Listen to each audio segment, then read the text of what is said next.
Темирлан Янсебеков привлекается к ответственности по статье 174 Уголовного кодекса Республики Казахстан. Статья о возбуждении розни стала активно использоваться казахстанскими властями после кровавых событий в Жанаузене в декабре 2011 года. Тогда именно по этому обвинению в разжигании розни были осуждены все самые главные активные участники протеста в городе Жанаузен. То есть с самого начала эта статья использовалась как инструмент политических репрессий. И политические репрессии применялись, конечно же, по отношению к тем, кто критиковал власть в общем и Назарбаева в частности. В 2016 году у казахстанских властей и правоохранительных органов случился прям целый приступ по поводу этой статьи. Было возбуждено очень много уголовных дел. Напомню, в 2016 году происходили земельные митинги. И именно по статье 174 «Разжигание социальной розни» были осуждены такие люди, как Талгат Аян и Макс Бакаев в Атырау, это гражданские активисты. По этой же статье был осужден Жанат Есентаев в Уральске, это бард и тоже гражданский активист.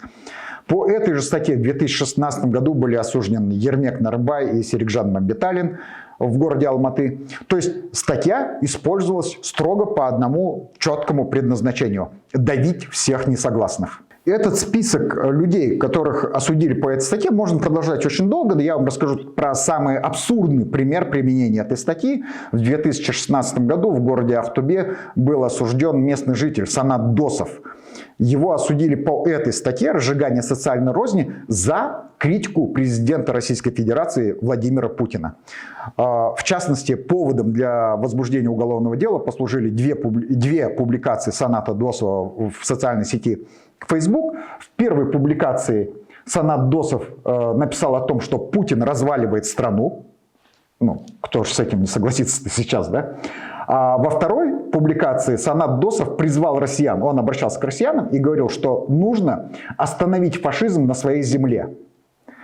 Вот за эти две публикации Санат Досов в 2016 году был осужден по статье 174. Формулировки, почему именно его по этой статье осудили, там говорится о том, что он разжигал рознь по отношению к одной конкретной социальной группе, которая имеет отношение к Владимиру Путину. Ну вы же, говорит, утверждаете, что он разжигает социальную рознь.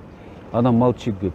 Хорошо, если вы считаете, что социальную рознь он разжигает, то скажите, пожалуйста, по отношению к какой социальной группе? Потому что, группе нужно же определить по отношению. Она говорит, ну как какой?